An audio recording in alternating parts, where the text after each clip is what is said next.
1 Petrus pasal 2. Yesus Kristus batu penjuru. Ayat 1, sebab itu buanglah segala kejahatan, segala tipu daya, dan kemunafikan dan iri hati dan semua perkataan fitnah.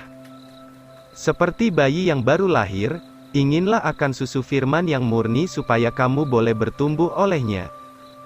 Jika kamu sungguh-sungguh sudah mengecap bahwa Tuhan itu baik, datanglah kepada Dia, batu hidup itu, yang sungguh pun ditolak oleh manusia, tetapi dipilih Allah, dan mulia.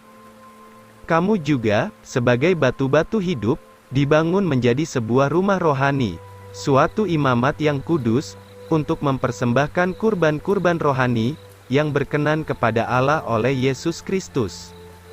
Sebab ada tersurat di dalam kitab suci, Lihatlah, aku meletakkan di Sion sebuah batu penjuru utama, terpilih, mulia, dan siapa percaya kepadanya, tidak akan dipermalukan.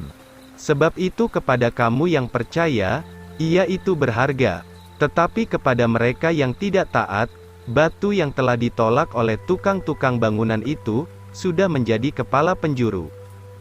Dan sebuah batu sandungan, dan suatu batu karang pelanggaran. Mereka terantuk kepada firman itu, karena tidak taat, maka untuk itulah juga mereka ditetapkan. Tetapi kamu ini suatu generasi yang terpilih, suatu imamat rajani, suatu bangsa yang kudus, suatu umat kepunyaan Allah sendiri supaya kamu memberitakan segala kebaikan-Nya, yang telah memanggil kamu keluar dari kegelapan, masuk ke dalam terang-Nya yang ajaib itu. Yang dahulu bukanlah umat Allah, tetapi sekarang adalah umat Allah, yang dahulu tidak dikasihi, namun sekarang dikasihani. Peringatan untuk hidup sebagai hamba Allah. Ayat 11, saudara-saudara yang kekasih, saya meminta kepadamu sebagai orang-orang yang singgah dan perantau, jauhkanlah dirimu dari nafsu-nafsu daging, yang berperang melawan jiwa. Hendaklah kamu berkelakuan baik di antara bangsa kafir, supaya apabila mereka memfitnah kamu sebagai orang yang berbuat jahat, mereka dapat memuliakan Allah, sebab memandang perbuatan-perbuatanmu yang baik pada hari mereka dilawat. Tunduk pada pemerintah. Ayat 13, karena itu tundukkanlah dirimu kepada setiap lembaga manusia karena Tuhan, baik kepada raja, sebagai kekuasaan tertinggi, maupun kepada segala pemerintah, sebab merekalah yang disuruhkan olehnya untuk menghakimi orang-orang yang berbuat jahat, dan pujian bagi mereka yang berbuat baik. Sebab begitulah kehendak Allah, supaya dengan berbuat baik, kamu dapat membungkam ketidakmengertian orang-orang yang bodoh itu. Sebagai orang-orang merdeka, jangan memakai kemerdekaanmu sebagai kedok kejahatan, tetapi sebagai hamba-hamba Allah. Hormatilah semua orang, kasihilah segala saudara, takutlah kepada Allah, hormatilah raja. Tunduk kepada tuannya.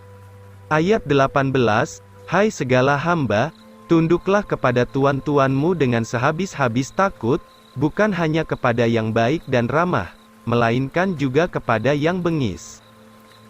Sebab ini diperkenan Tuhan, yaitu jikalau karena perasaan hatinya kepada Allah, seorang tahan di dalam sengsara dan penderitaan dengan tidak adil. Sebab apakah kemuliaannya, jika kamu dihajar oleh sebab kesalahanmu, kamu menanggungnya dengan sabar, tetapi, jika kamu berbuat baik dan menderita karenanya, dan dengan sabar kamu menanggungnya, inilah anugerah Allah. Karena untuk inilah kamu dipanggil, sebab Kristus juga menderita karena kita, meninggalkan suatu teladan bagi kita, supaya kamu mengikuti langkah-langkahnya. Yang tidak berbuat dosa, juga tidak didapati tipu daya di dalam mulutnya. Ketika ia dicaci maki, tidak mencaci maki kembali, ketika ia menderita, ia tidak mengancam, tetapi menyerahkan dirinya kepada Dia yang menghakimi dengan adil.